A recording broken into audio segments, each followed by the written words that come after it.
the redo of the whole area, of the park, of the new museum, of a bike trail along the Mississippi. So many things are going on there. Again, that's going to open next year, and it will be brand new park, and of course the arch will be there. That's something really, really great to visit, and that's of course a free attraction. And then the Anheuser-Busch Brewery Tour with free beer samples at the conclusion of your tour is also located in St. Louis. So that's just to be scratching the surface of things to do there. St. Louis is one of our older cities, and that kind of harkens back a little bit to a European-style city. By our standards, it's fairly old, and I think you'll see in terms of architecture, museums, art galleries, it will be a rich experience from a cultural standpoint. And, of course, it's famous for its food and beer because of Anheuser-Busch. And a local favorite is toasted ravioli, which came from the Italian immigrants that live on the hill in St. Louis. And as you can imagine, it's based on the Italian ravioli dish, but it has a special breading and toasting that is unique to St. Louis. And it's kind of a signature dish for the area. Good morning, sir. Hi, I'm checking in for my flight. Lovely. Business or pleasure? Holiday. And where will you be staying? With my parents, they live over there. Lovely. Travel insurance? Oh, no thanks. Have you got travel insurance? No. Checked to see if you need any vaccinations? No. Checked out the local laws? No, look. Why do I need to know all this? I'm just staying with my parents. Is either of your parents A local lawyer, or the chief of police, B, fabulously wealthy, C, the owner of a private plane with its own fully trained medical staff, or D, none of the above? D? Lovely. Are you a superhero and in fact immortal? Things can go wrong on holiday abroad, even if you're staying with family. So check it out before you check in. Find out more at gov.uk/knowbeforeyougo. You're listening to The Travel Show with John Guinn on ukhealthradio.com. The spotlight on this week's show is shining very brightly on Missouri. I'm speaking to Dan Lennon, who's the Director of Missouri Division of Tourism. Just before the break, we were talking about St. Louis, or St. Louis, if you're one of the locals. And Dan was going on about all the many wonderful things you can see and do while you're there. But when it comes to being in a city, one of the most important things is how do you get around? And that's the next question I put to Dan. Yes, it is. Of course, it's easy to rent a car there. All the major rental cars are there, and it's easy to do that. It is an easy place to get around as well. Public transport and the like. What should be the best part of St. Louis to stay in if you're a first-time visitor? That's hard to say, but I would suggest because of the Gateway Arch and the National Blues Museum, and if folks are Cardinal baseball fans, some of the historic architecture and galleries are centered around the downtown area. So, without recommending a particular property, I would suggest in the downtown area along the Mississippi River. You'd be pretty simply located to experience all these things. Is there much of a nightlife scene in St. Louis? Absolutely so, and I would say that would be true of both of our big cities. Again, music clubs abound. Cocktail scene, beer and wine is, of course, from our colonial heritage, are big in Missouri culinary situation. So we have that. And, of course, we have our world-famous barbecue. Most people associate it with Kansas City, and they have over 100 barbecue restaurants on the Kansas City side. But St. Louis also has very, very good barbecue, very good Italian. It's a great place to go and eat.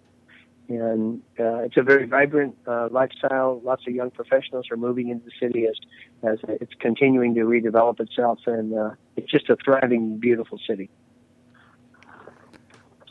Is there anything within easy reach of the city? So if you're a couple of hours drive away, so if you wanted to get out and experience something else, is there anything really to grab people's attention? Yeah, there's several things.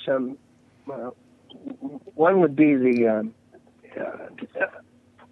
travel out to Columbia, Missouri. Columbia is a little bit over an hour outside, maybe 90 minutes outside, where the University of Missouri is, where there's a wonderful downtown called the District. It's about a 40-square block area and of course, with all the new students coming in all the time, it's always vibrant with galleries and openings and restaurants and cafes. It's got a very bustling nightlife. Would be one nice trip.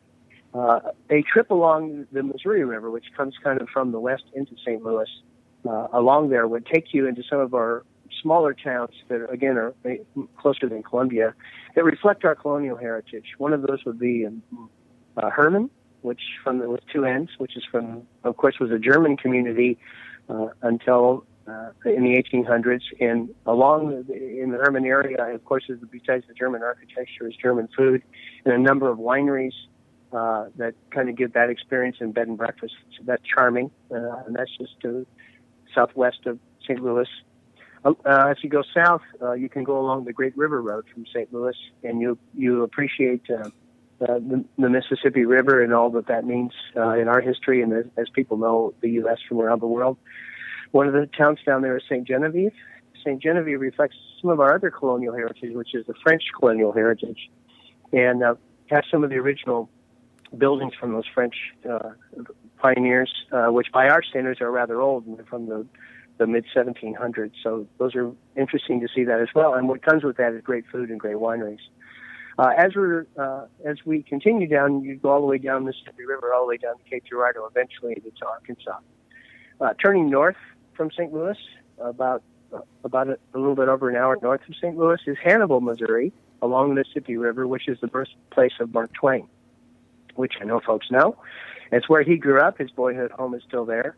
It's where he was inspired to become a riverboat captain, pilot, and also write Huck Finn and Tom Sawyer based on some of his experiences there. So that'd be I think, a good experience for people. And then, in addition, and we haven't talked about this much, but it starts really in St. Louis, and that is the Katy Trail, John, which is a bicycle trail that runs east and west across the whole state of Missouri. And it's the longest rails to trails conversion in the United States, which means it once was a train line, and it was repurposed to be a bicycle trail. And it's over 250 miles from St. Louis to just south of Kansas City across the state. And it's very, very popular for bicyclists and hikers to take that trail because it goes through so many different kinds of environments, from farmland to gentle mountains to forest, and also goes along that kind of winery and bed and breakfast trail that reflects our heritage.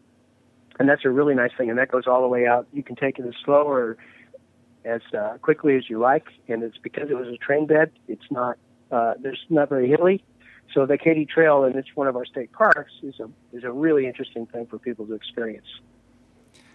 Sounds like too much like hard work for me, unfortunately. Well, the nice thing is there's no hills, so. And also people do hike it as well. Yeah. People do hike it. It's a nice hike too. You can follow me on Twitter @holiday_hut. The spotlight this week is on Missouri, and I'm speaking to Dan Lennon, the director of Missouri Division of Tourism. Before I started to wobble on about Google Trips, Dan was telling us about the Caffey Trail, a 225-mile-long cycling track across the state, which used to be a railway line, and he said it goes through a national park. So that's the next thing I wanted to know was, how many state national parks are there in Missouri, and what do they have to offer? We have 88 state parks, and they're all over the state. It's one of the most extensive state park systems in the U.S., and that includes some of our historic sites. And they're of all different kinds. Most of them are close to water of some kind or another, and have primitive camping and regular camping sites and RV camping.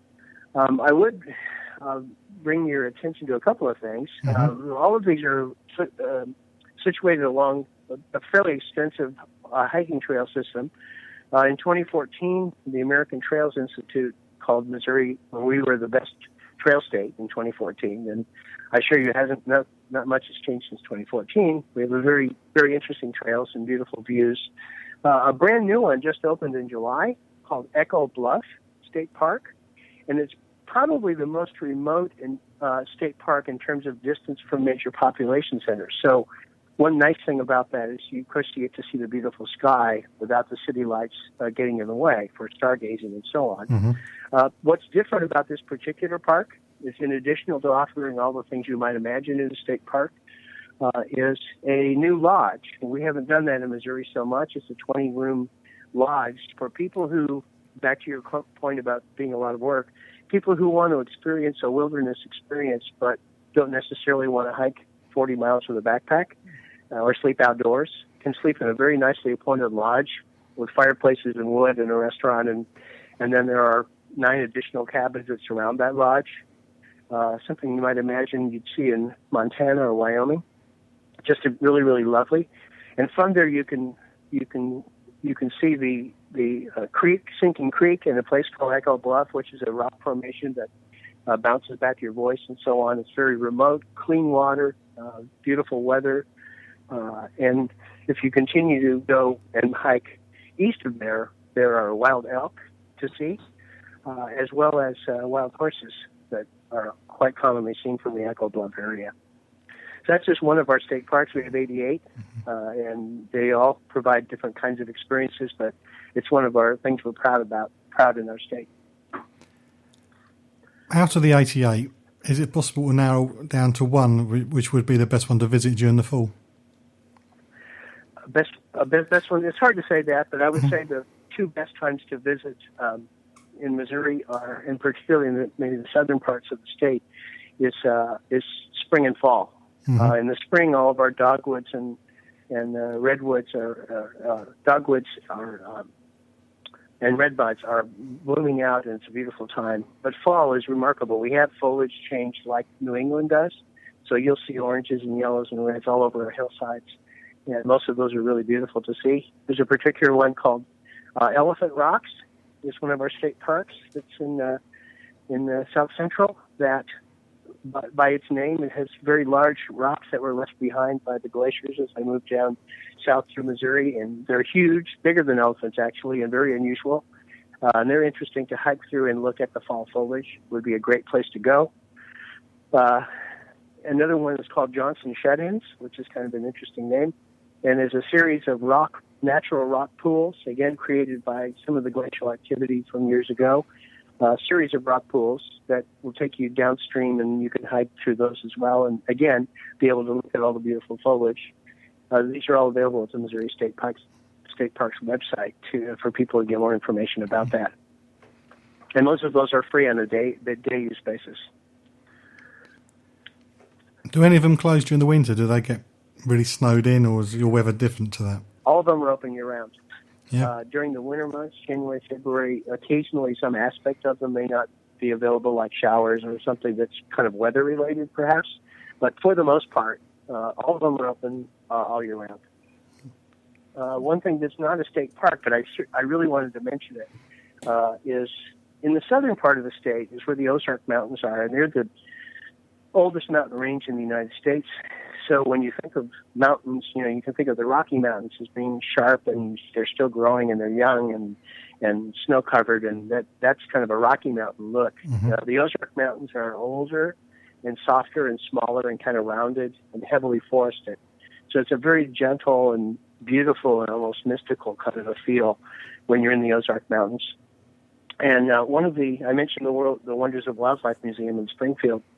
There's a gentleman there who operates that business, who has other properties in the south of the state that people can visit that are just remarkable and beautiful. One of those I'll bring attention to is called Dogwood Canyon, and it's a 10,000-acre wilderness reserve, so 10,000 acres, with very little on it except bison and elk and longhorn cattle that he keeps there for people to see. And he's created a few miles of paved, to your point earlier, paved, easy to travel on trails. So the wilderness areas really get people have an opportunity to see wilderness and animal life without having to be specialists and have to be in a certain kind of shape to get there. So you can ride your bike, you can take a tram, you can take a Jeep, and come up into some of these areas. It's privately owned and it's very beautifully kept. And it's probably shows, maybe from a visual standpoint, some of the best views in the state of Missouri.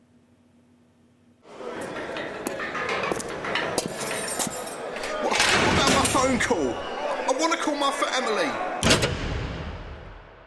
Too late now. Please, please, please. Step through now, please. Oh, no. Too late now. Here's the goods. You take them in false bottom bag, you strap them to your body, it's up to you. Look, I've changed my mind.